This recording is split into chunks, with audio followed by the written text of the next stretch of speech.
السلام عليكم بنات، كي دايرين؟ لاباس عليكم؟ كنتمنى تكونوا كلكم على خير وبخير وفي احوال طيبه.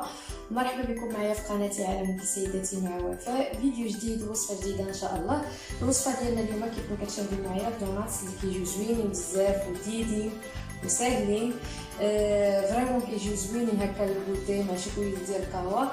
اللي مهتمه تكمل معايا الفيديو حتى الاخر وتشوفوا المراحل ديال التحضير ديال الدونات وبعض الافكار للتزيين ديالهم. نبداو على بركه الله. كيف ما كتشوفوا معايا هادو هما المكونات اللي غادي نحتاجو. غنحتاجو 125 ملل ديال الحليب، يعني نصف كاس، وبيضه، ومعلقه كبيره ديال الخميره، وجوج معالق كبار ديال السكر، وربع كاس ديال الزبده، وقبيصه ديال الملحه. وغندير الفاني باش نسن، مي من الافضل الا كان عندكم الكوزه ديروا الكوزه. فريمون راه الكوزه كيجي لوغو ديالهم زوين بزاف بحال هذوك اللي كيتباعوا على برا، مي انا دابا ما عنديش متوفره غندير الفاني. وغنحتاجو 280 غرام ديال الدقيق الابيض، يعني اللي كيعادل 2 كيسان بحال هكا، 2 كيسان وربع ديال الطحين ديال الدقيق. انا غادي ندير لكم المقادير في صندوق الوصف. ودابا غنبداو على بركه الله. اول حاجه غنديرو لو بول ديالنا، ها هو فيه ديجا عامله فيه انا الطحين.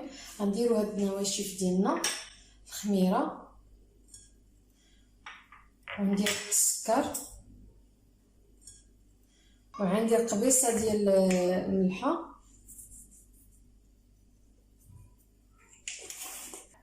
ندير الفاني،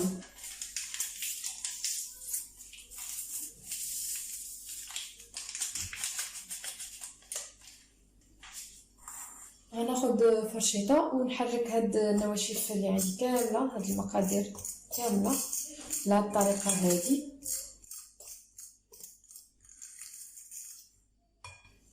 ودابا غادي نزيد بيضه،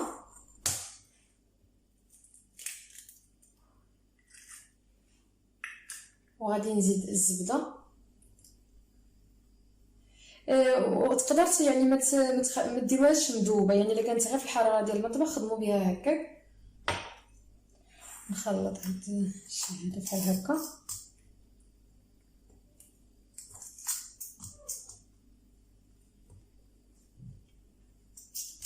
نكمل الخليط ديالي بيدي، واللي عند العجانه ديرها في العجانه.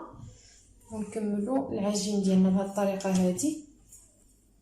مي ضروري البنات يعني ملي تكونوا عايزين هذه الوصفه ديالكم، يعني بالنسبه للمكونات ضروري تحترموا المقادير. يعني انا نخلي لكم المقادير مكتوبه بالغرام وبالكاس، يعني عبر بالكاس. اللي ما عندهاش الميزان غادي تعمل الكاس.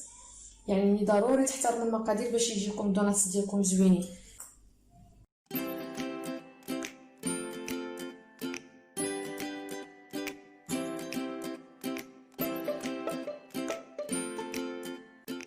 هي العجينه كتجي يعني كتلصق، كتجي خفيفه، ماشي مشكل. غادي تكملوا معاها هكا، غادي تدلكوها مزيان من 10 حتى 15 ديال الدقائق.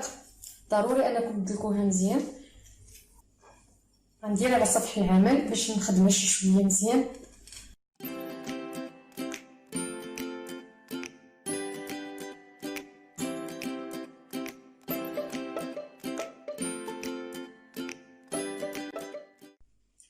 هذه العجينه ديال الدوناتس ديالنا كتجي على هذا الشكل هذا، من بعد ما درتها في واحد المول اللي غبرته شويه بالطحين، حيت هي كتجي العجينه ديالها كتجي خفيفه وكتجي كتلصق.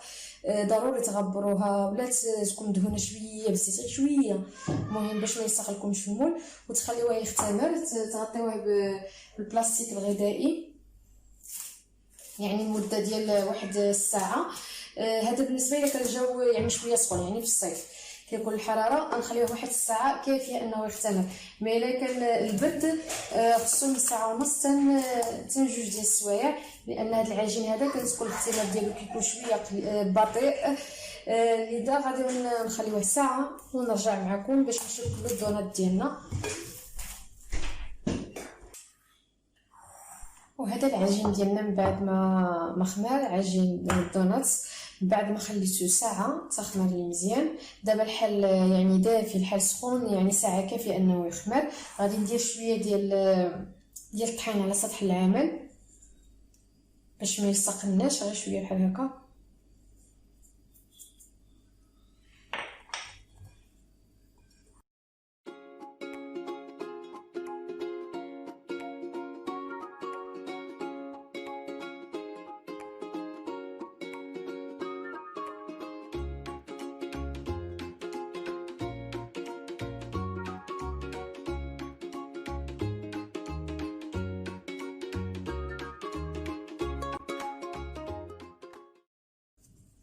يعني ما نحتاجوش نديرو المطلق بلاش، غنديرو غير يدنا بحال هكا، حيت الدونات ديالنا كنبغيوهم يجيو يعني عراضين. يعني غنديروها غير بهاد الطريقه هادي، على الاقل تخلي 1 سنتيم 2 سنتيم ونص. وعاد تاخدو شي قطعه بحال هكا نقطعو بها الدونات ديالنا.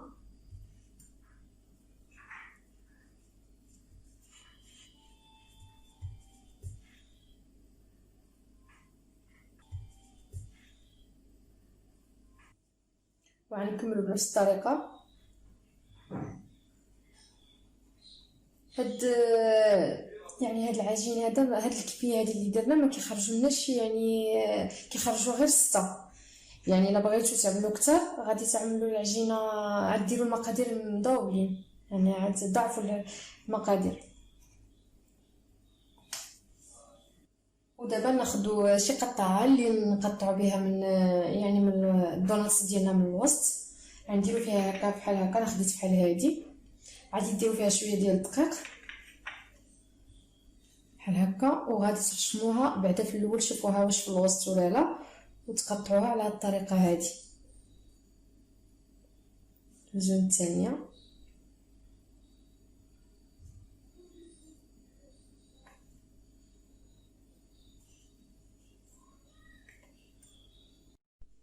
ومن بعد ما قطعنا الدونات ديالنا غادي نحاولوا نهزوهم غير بشويه باش ما نخسروهمش وما نخرجوش ديك الريح اللي دخلنا فيهم.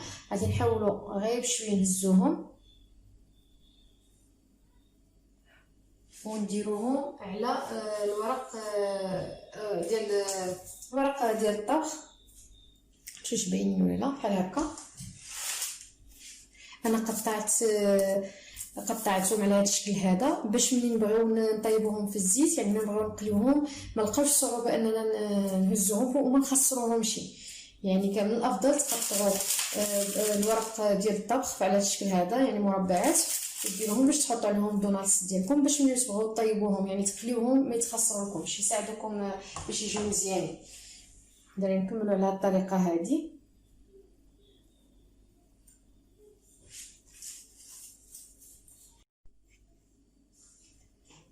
وهادو الدونات ديالنا بعد ما قطعتهم كاملين كيجيو على هذا الشكل هذا. هاد الكميه اللي درنا يعني ديال هاد المقادير اللي درنا كيعطيونا 6.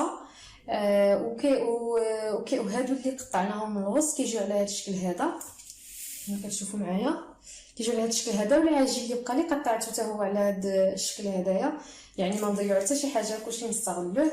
دابا غادي نخليوه هاد الدونات ديالنا نخليوهم يخمروا من 30 دقيقه حتى 45 دقيقه ونرجعوا باش نقليوهم في الزيت.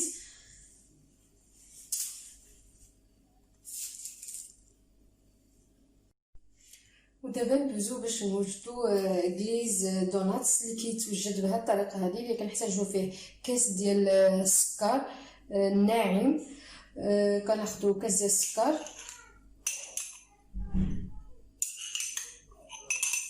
وبالنسبه للتزيين ديما كنقول لكم يعني تزينوا باش ما بغيتو، مي هذا هي الطريقه الاصليه ديال التزيين ديال الدونات. كيديروا بهذه الطريقه هذه، كيديروا كاس ديال السكر اللي يكون ناعم، وتزيدوا معاه 2 معالق ديال الحليب،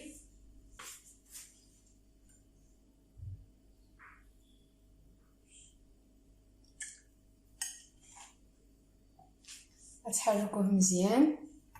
هذه كتبقى هي الطريقه الاصليه ديال التزيين ديال الدونات. مي الا بغيتو يعني تعوضوه بالشوكولا يمكن لكم تا هو كيجي زوين بزاف. مي هاد كتجيني انا طريقه سهله، يعني حتى ما كانش عندك الشوكولا متوفر في المنزل ديالك، يعني تعمل غير هكا سكر كلاصي يعني سكر ناعم وتزيد معاه الحليب وتزين به الدوناتس ديالك. ويمكن لك تزيد عليه حتى الملون الغذائي يعني اللون اللي بغيتي وتلون به. ندوزو دابا نقليو الدوناتس ديالنا ونرجعو باش نزينوهم. ودابا غندوزو باش نقليو الدوناتس ديالنا. كيف ما كتشوفوا معايا انا درت المقله فوق البوطه، عملت كميه ديال الزيت كثيره شويه باش يتحمروا لنا الدوناتس ديالنا مزيان. من الحراره يعني العافيه، يعني البوطه خصها تكون متوسطه او ناقص المتوسطه شويه، يعني ما تكونش مجهده وما تكونش مهيله وما تكونش مجهده. ضروري انها ما تكونش مجهده باش الدوناتس ديالنا يطيبوا على خاطرهم وياخذوا واحد اللون زوين وما يجيوناش يعني من الداخل خضرين، حيت الا جهدتو من العافيه غادي يتحمر لنا دغيا وما غيطيبوش من الداخل. اذا اهم حاجه يكون الزيت كميه شويه كبيره وتكون العافيه مهيله. نبداو على بركه الله. غناخذوا الدوناتس ديالنا على هذا الشكل هذا. غنديروهم بالورق ديال الطبخ. كنديروهم بالورق ديال الطبخ باش ما يخسروناش الدوناتس ديالنا. وكيفاش ما شفتوا معايا يعني الزيت ما سخنتوش بزاف، يعني يولي شي طايب غير بحال هذا الشكل هذا حتى كيطيبوا لنا على خاطرهم. غنسينو واحد الدقيقه ونحيدوا ديك الورق ديال الطبخ ونخليوها تكمل الطياب ديالها. كيف ما شفتوا معايا دابا هي بقات كتعمل هاد الفقاعات هكا في الجنب. دابا يمكننا نحيدوا لها هاد الورق ديال الطبخ. هاد الورق ديال الطبخ هو اللي كيساعدنا ان الدونات ديالنا ما يتخسروش وما يعني وما يخرجش يعني من نهزوهم ما يتخسرش الشكل ديالو.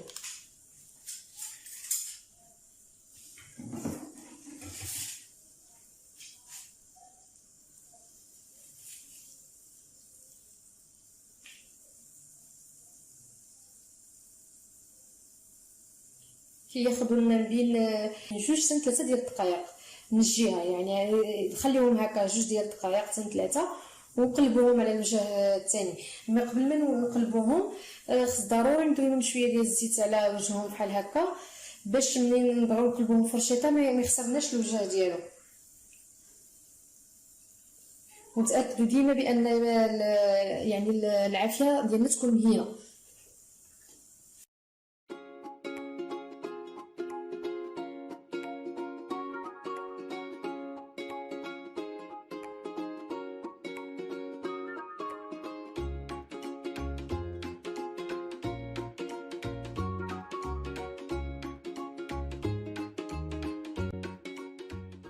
غنكملوا بهذه الطريقه هذه تنساليو الدوناتس ديالنا كاملين.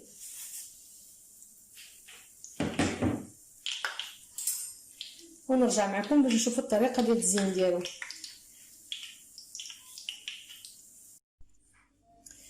بنات وهادو هما الدوناتس ديالنا من بعد ما طابوش كيفاش كيجيو زوينين بزاف وخفيفين، يعني ما كيجيوش ثقيلين، كيجيو على هذا الشكل هذا. دابا كيبقى لكم يعني التزيين ديالهم. ناخذوا هاد الكليس ديال اللي كيديروه هنا الدوناتس. الا شفتوه يعني ثقيل شي شويه زيدوا غير شويه ديال الحليب. انا غنزيدو غير شويه ديال الحليب باش يجينا سهل في التزيين. ناخذ الدوناتس ديالنا بحال هكا بهذه الطريقه هذه.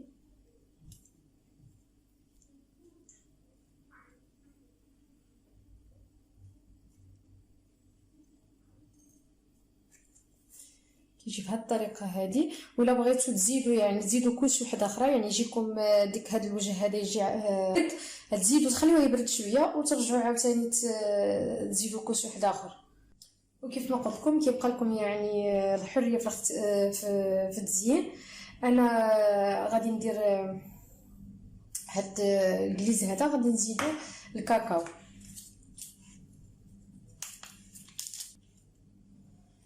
باش يعطينا اللون ديال الشوكولا.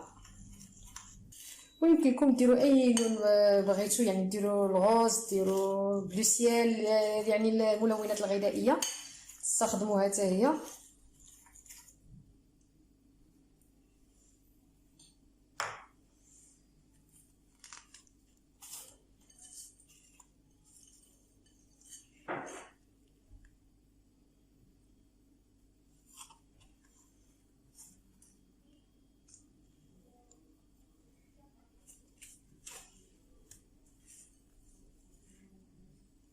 وهاد الجليس هكا بالجليس بالكاكاو، يعني يمكن لكم تزينوا به كيكات ديالكم، اي نوع ديال الكيكات ماشي غير دوناتس، يعني تستغلوها تزيين ديال الكيكات ديال الحلويات بحال هكا. ونديروا له شويه ديال اللوز ايفيلي بحال هذا الشكل، يعني دغيا خصنا نديروا لهاد اللوز حيت هاد الجليس دغيا كي الا جمد ما غاديش يلصق لنا فيه اللوز او اي حاجه بغيتو ديروها.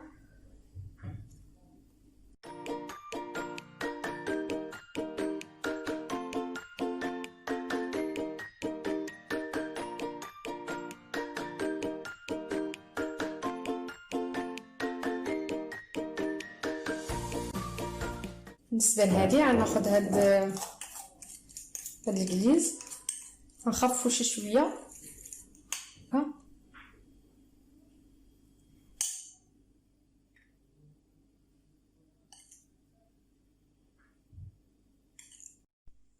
وهنا درت شويه ديال الشكلاط الابيض نزين به الدونات ديالي حتى هو بهاد الطريقه هادي.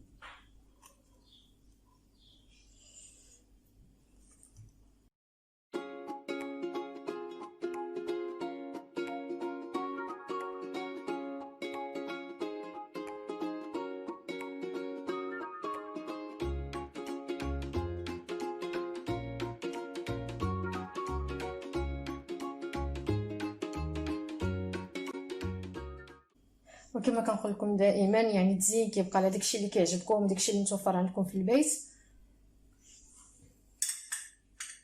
وهذه خليتها درت لها السكر والقرفه حتى هما كيجيو زوينين.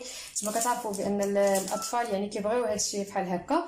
وكيف ما كتشوفوا معايا وصلنا للنهايه ديال الوصفه ديالنا اليوم. الدونالدز اللي كيجيو زوينين بزاف وخفيفين ولذيذين. كنتمنى فريمون انكم تجربوا هذه الوصفه هذه وتنال الاعجاب ديالكم. كما كنتمنى ما تنساونيش من لايك والتعليق ديالكم وتبارطاجيو لا فيديو مع الاهل والاحباب. ودمتم في رعايه الله الى وصفه جديده ان شاء الله.